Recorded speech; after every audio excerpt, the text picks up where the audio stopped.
Hello students. तो आज हम देखने वाले हैं कि मीनिंग क्या होता है हमारे सोर्सेज ऑफ फाइनेंस का और हमारा what is the sources of finance ही क्या होता है। सो आज हम बहुत ही इजी लैंग्वेज में इस पूरे टॉपिक को फिनिश्ड करने वाले हैं। सो अगर आपको मेरी वीडियोस अच्छी लगती हैं सो मेरे चैनल को लाइक करें, सब्सक्राइब करें। ओके, सो स्टार्ट करते हैं। सोर्सेज ऑफ फाइनेंस, जैसे कि हमें मीनिंग से ही पता लगता है what are the sources of finance. Finance का मतलब होता है पैसा, money. Finance means money. And what are the sources की जहाँ से हम इस मनी को इकट्ठा करते हैं अपने बिजनेस को चलाने के लिए। जैसा कि आपको पता है कि अगर हम कोई भी बिजनेस ओपन करते हैं, ठीक है, सो हमें क्या ज़रूरत पड़ता है। सबसे पहले सबसे ज़्यादा ज़रूरत होती है उसमें मनी की। ठीक है जी। सो वही क्या होता है हमारा फाइनेंस। सो उस फाइनेंस को हम कहाँ कहाँ से इकट्ठा करेंगे, किस किस सोर्सेज से इकट्ठा करेंगे अपने बिजनेस को चलाने के लिए, उसको ही हम क्या बोलते हैं, सोर्सेज ऑफ फाइनेंस। सो इसका मीनिंग मुझे लगता है आपको समझ में आ गया होगा। सो फाइनेंस क्या है? Finance is significant for business because it can not carry its operation even a single day without finance. आप सभी को पता है कि अगर बिजनेस में पैसा यूज़ नहीं होगा, अगर पहले आप पैसा नहीं लगाओगे अपने बिजनेस में तो बिजनेस चलेगा ही नहीं। सो फाइनेंस एक बहुत ज़्यादा इंपॉर्टेंट रोल प्ले करता है उसको अपने ऑपरेशंस कैरी आउट करने में। ओके, अगर उसको कोई प्रोडक्ट बनाना है तो उसके लिए उसको क्या करना पड़ेगा, उसके लिए रॉ मटेरियल लाना पड़ेगा, उसके लिए जो है इलेक्ट्रिसिटी का बिल पे करना पड़ेगा, उसके लिए लैंड वगैरह परचेज़ करना पड़ेगा, वहाँ पे मशीनरी सेटअप करानी पड़ेगी। सो ये क्या होता है, हमें फाइनेंस की ज़रूरत होती है अपने बिजनेस के ऑपरेशंस को कैरी आउट करने के लिए।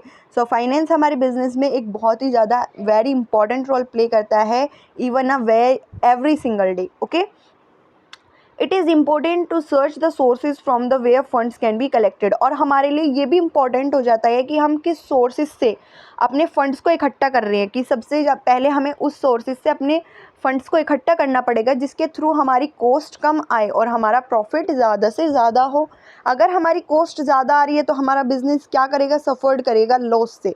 सो हमें ऐसे सोर्सेज, ऐसे long term, short term, medium term, ऐसे सोर्सेज से अपना पैसा इकट्ठा करना पड़ेगा बिजनेस को चलाने के लिए जिसके थ्रू हमारी कॉस्ट जो है बिजनेस की बहुत कम आए।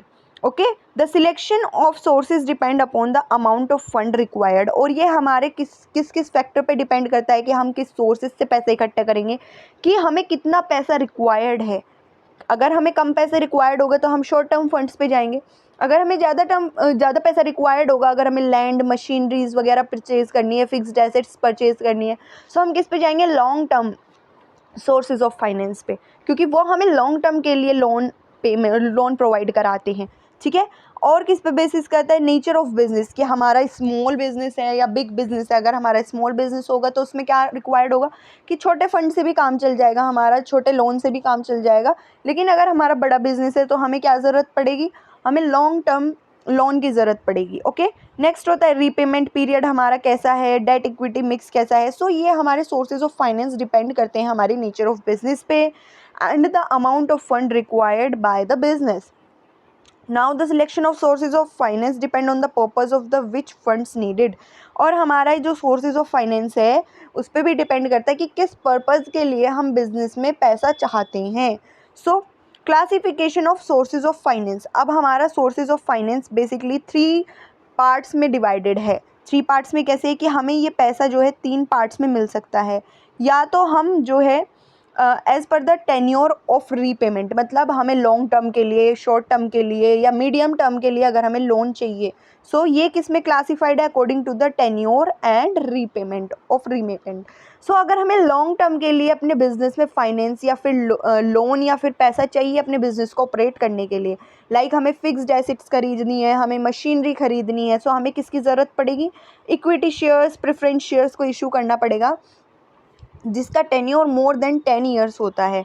मतलब हमें इसका लोन का रीपेमेंट कब करना पड़ेगा, या फिर ये जो ओन्ड कैपिटल होती हैं उसका पेमेंट कब करना पड़ेगा, हमें रेगुलर पेमेंट नहीं करना होता। ठीक है, सो ये क्या होते हैं, हमारे लॉन्ग टर्म होते हैं। मीडियम टर्म के लिए जो हमें मीडियम टर्म लोन प्रोवाइड कराते हैं, ओके।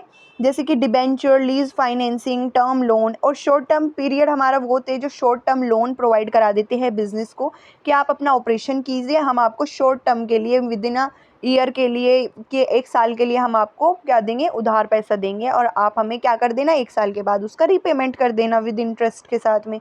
सो वो सोर्सेज ऑफ फाइनेंस क्या होते हैं हमारे, trade credit, factoring, bank loan, cash credit. Okay, next हमारा सोर्स ऑफ फाइनेंस होता है कि according to the ownership. According to ownership कैसे, कि जो बंदा है बिजनेस का वो ओन्ड कैपिटल भी यूज़ कर सकता है। ओन्ड कैपिटल क्या होती है, जो बिजनेस की खुद की कैपिटल होती है, जैसे कि उसने खुद के इक्विटी शेयर्स इशू कर दिए, ठीक है, उसको हिस्सेदार बना लिया बिजनेस पे 50%, 60%, जो भी उसका इक्विटी शेयर्स को परचेज़ करेगा, ठीक है, और उसको पेमेंट देगा, ठीक है। सो उस कैपिटल को वो यूज़ कर सकता है अपने फर्दर बिजनेस ऑपरेशंस को बढ़ाने के लिए, अपने बिजनेस की ग्रोथ एक्सपेंड करने के लिए। एंड नेक्स्ट होता है प्रेफरेंस शेयर्स। ओके, लेकिन अगर बोरोड कैपिटल यूज़ करेगा, बोरोड कैपिटल में क्या आ जाता है हमारे डिबेंचर्स, ओके, जिसमें इंटरेस्ट पे करना पड़ता है, या फिर फाइनेंशियल इंस्टीट्यूशंस जिसको लोन के ऊपर उनको इंटरेस्ट पे करना पड़ेगा। And at the end of the maturity period of the loan, जब भी हमारा मेच्योर हो जाएगा लोन का टाइम पीरियड, तो उसको क्या करना पड़ेगा, विद इंटरेस्ट उस लोन का अमाउंट उसको वापस करना पड़ेगा। नेक्स्ट होता है according to the sources of generation, या तो वो इंटरनली उठा ले पैसा या फिर वो एक्सटर्नली उठा ले अपने बिजनेस को चलाने के लिए। क्योंकि हमें यहाँ पे क्या चाहिए, सोर्सेज ऑफ फाइनेंस चाहिए, हमें अपने बिजनेस के लिए कैपिटल इकट्ठा करना है, अपने बिजनेस के लिए पैसा इकट्ठा करना है, जिसके थ्रू हम अपने बिजनेस को क्या कर सके, एक्सपेंड कर सकते हैं, अपने बिजनेस को ग्रोथ में ला सकते हैं, अपने बिजनेस को और भी ज़्यादा चलाने के लिए हमें उस पैसे की ज़रूरत है। सो किस सोर्सेज से हम उठाए वो पैसा, ओके। या फिर इंटरनल सोर्सेज में डिवाइडेड है, एक्सटर्नल सोर्सेज। इंटरनल सोर्सेज क्या होते हैं, वो अपना अंदर से पैसा उठा लेगा बिजनेस के अंदर, जैसे कि अपने ही प्रेफरेंस शेयर इशू करके, अपने ही इक्विटी शेयर्स इशू करके, अपनी रिटेन्ड अर्निंग से, ठीक है। या फिर वो एक्सटर्नल सोर्सेज जैसे कि डिबेंचर्स, फाइनेंशियल इंस्टीट्यूशंस, मतलब बैंक के पास जाके लोन लेगा वो, या फिर कमर्शियल पेपर्स, हायर परचेज के थ्रू भी वो क्या कर सकता है, अपना पैसा ले सकता है। Now funds required for acquiring, अब हमें इस फंड्स की किस लिए ज़रूरत पड़ती है, या तो हम परचेज़ करना चाहते हैं machinery, land building etcetera. And जो हमारे टेन्योर होता है इसका बीच में होता है बिटवीन 5 to 10 ईयर्स, और फंड्स जो मोर देन 1 ईयर और लेस देन 5 ईयर्स होते हैं वो होते हैं हमारे मीडियम टर्म्स, जो हमें 1 ईयर से लेके मिनिमम 5 ईयर तक प्रोवाइड कराते हैं, उसको हम बोलते हैं medium term sources of finance. and the firm funds are ready to meeting the day to day expenses should be a short term sources of finance।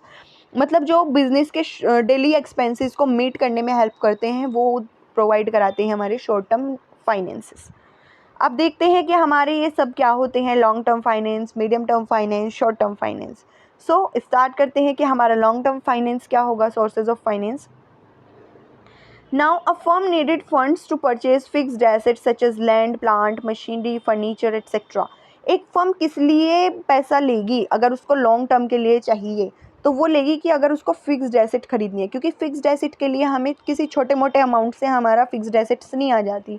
जैसे कि हमारा लैंड हमारा 30 करोड़, 40 करोड़, 1 करोड़, 20 करोड़, या फिर कोई मशीनरी है, हैवी मशीनरी है, ये 20 करोड़, 30 करोड़, 50 करोड़, तो उसके लिए क्या पड़ेगा हमें ज़रूरत, एक लार्ज अमाउंट और बिग अमाउंट की हमें ज़रूरत पड़ती है, जो कि हमें लॉन्ग टर्म के लिए लेना पड़ेगा, क्योंकि हम शॉर्ट टर्म में उसका रीपेमेंट नहीं कर सकते। सो ये होते हैं हमारे long term sources of finance, कि अगर हमें फिक्स्ड एसेट्स कोई भी अपनी बिजनेस के लिए परचेज़ करनी है तो हम कहाँ पे शिफ्ट होंगे, हम long term sources of finance पर शिफ्ट हो जाएंगे। These assets should be purchase from those funds who have longer maturity repayments, और ये एसेट्स किससे परचेज़ की जाएंगी, वहाँ से परचेज़ की जाएंगी जिसका जो है मैच्योरिटी रीपेमेंट पीरियड क्या होगा, लार्ज होगा, लॉन्गर होगा। The capital requiring for purchasing these assets is known as fixed capital, और जो कैपिटल रिक्वायर्ड होती है परचेज करने के लिए इन एसेट्स को, उसको हम क्या बोलते हैं, fixed capital. So fund required for fixed capital must be finance using long term sources of finance. So जो भी हमें फिक्स्ड एसेट्स को परचेज करने के लिए फिक्स्ड कैपिटल चाहिए उसे को हम क्या बोलते हैं, long term sources of finance. Next आते हैं हम medium term sources of finance. Funds required to say a heavy advertisement campaign the benefit of which latest for more than 1 accounting period. जो हमारा फंड्स रिक्वायर्ड होता है heavy advertisement के लिए, ठीक है, या फिर हमें कोई कैंपेन करना है बिजनेस से रिलेटेड, ठीक है, ये हमारा किस लिए प्रोवाइड किया जाता है, ये मोर देन 1 ईयर अकाउंटिंग पीरियड्स के लिए प्रोवाइड किया जाता है और फाइनेंस किया जाता है medium term sources of finance के लिए। मतलब ये होता है with in for a year, मतलब फॉर 1 ईयर के लिए हमारा ये सोर्सेज ऑफ फाइनेंस प्रोवाइड करे जाते हैं। In other word, expenditure that result in deferred revenue should be finance through medium term sources of finance. So हमारे जो भी जो वर्ड्स जो एक्सपेंडिचर्स होंगे डिफर्ड रिवेन्यू के, वो हमारे किसके थ्रू सोर्स किए जाएंगे, through medium term sources of finance, और किस टाइम पीरियड के लिए होंगे, फॉर अ 1 ईयर। नेक्स्ट होता है हमारा short term sources of finance. Day to day हमारे एक्सपेंसेस मीट करने के लिए, जैसे कि रिवेन्यू, एक्सपेंडिचर और working capital should be finance from the short term sources of finance whose maturity period is 1 और लेस देन 1 ईयर। इसका maturity period कितना होता है, 1 ईयर, और लेस देन 1 ईयर के अंदर हमें इसको रीपेमेंट कर देना होता है। मतलब जितना हमने लोन लिया उसका हमें रीपेमेंट करना पड़ेगा, हमें पेड करना पड़ेगा उस बंदे को या फिर बैंक को विद इन अ ईयर के अंदर, या फिर less than with in a year. Okay, ये होते हैं हमारे short term sources of finance, मतलब हमने शॉर्ट टर्म के लिए लोन लिया है। नेक्स्ट होता है हमारा owned capital. Owned capital represent equity capital, retained earning and preference shares. Owned capital बोलते हैं हम बिजनेस की खुद की कैपिटल, मतलब वो अपने खुद के शेयर्स इशू करके कैपिटल इशू करा रहा है, जैसे कि रिटेन अर्निंग उसने जमा कर रखा है, प्रेफरेंस शेयर्स कैपिटल के थ्रू वो पैसा इकट्ठा कर रहा है। Equity share has a perpetual life and are entitled to residual income of the firm, but the equity shareholder have the right to control the affairs of the business. हमें पता है कि जो इक्विटी शेयर्स होल्डर्स होते हैं, जब वो equity shares purchase करते हैं, सो उसका क्या राइट हो जाता है, उसका राइट टू कंट्रोल हो जाता है हमारे बिजनेस के ऊपर, ठीक है, कि वो हर राइट टू वोट हो जाता है उसका, और उसके पास वोटिंग राइट हो जाता है, हर एक डिसीजन के अंदर उसकी जो है पूछने लगते हैं, ठीक है, और हमारे बिजनेस डिसीजन में भी वो उसका एक बहुत ज़्यादा इंपॉर्टेंट रोल प्ले होता है। सो ये हमारी कैसी होती है, ये ओन्ड कैपिटल होती हैं, और इसको रेगुलर पेमेंट हमें नहीं करनी पड़ती, whether the business get the enough profit, जब भी बिजनेस को एनफ प्रॉफिट होगा तभी उसको इक्विटी शेयर होल्डर को पे करना होगा। ओके, एंड नेक्स्ट होती है हमारी बोरोड कैपिटल। इसमें हमारा कंपलसरी पेमेंट होता है क्योंकि हमने बोरो किया हुआ है पैसा बाहर से। इसमें हमारा क्या होता है, इसमें आ जाते हैं हमारे borrowed capital represents the debentures, जो हम डिबेंचर्स इशू करते हैं, या फिर term loan, public deposits, borrowing from banks, ये हमारे किसके अंदर आ जाते हैं, ये आते हैं हमारे बोरोड कैपिटल के अंदर। These are contractual in nature, ये कैसे होते हैं, हमारे कॉन्ट्रेक्चुअल होते हैं नेचर में, कि कॉन्ट्रैक्ट होता है कि आफ्टर 1 ईयर हम आपको आपका पेमेंट कर देंगे, इतने हम आपको विद एवरी मंथ हम आपको इंटरेस्ट पे करेंगे इस पे। ओके, और फिक्स्ड रेट पे इस पे इंटरेस्ट पे किया जाता है out of the profit and repaid on the fix date, और ये फिक्स डेट पे किए जाते हैं। बट इसमें ओन्ड कैपिटल की तरह इनके पास कोई वोटिंग राइट नहीं होता, इनके पास कोई कंट्रोल नहीं होता बिजनेस के अंदर। ओके, नेक्स्ट होता है internal sources of finance. Internal sources of finance क्या होते हैं, if the funds created internally, अगर हमारे फंड्स इकट्ठे किए गए हैं, अगर हमारा बिजनेस चलाने के लिए पैसा इंटरनली इकट्ठा किया गया है, जैसे कि without using debt such sources can be termed as internal sources, मतलब हमने कोई भी बाहर से पैसा नहीं लिया, लोन से पैसा नहीं लिया, हमने अपने अंदर से बिजनेस से उठाया है, जैसे कि plugging back of the profit, provisions for depreciation etcetera, जैसे कि हमने अपनी रिटेन्ड अर्निंग इकट्ठी करके रखी थी, हमने वो यूज़ कर ली, ठीक है। सो अगर हमारा ऐसा पैसा होता है, सो हम बोलते हैं उसको internal sources of finance. Next होता है हमारा external sources of finance. External sources of finance किया जाता है वो सोर्सेज जो क्रिएट किया जाता है जिसमें फर्म जो होती है ऑब्लिगेट होती है पे करने के लिए, क्या करने के लिए, पे करने के लिए इंटरेस्ट रेट प्लस लोन, जैसे कि हमारा लीज फाइनेंसिंग हो गया, hire purchase and etcetera. Okay, so guys, अगर आपको मेरी वीडियो अच्छी लगी हो तो प्लीज़ मेरे चैनल को लाइक करें, सब्सक्राइब करें। Thank you.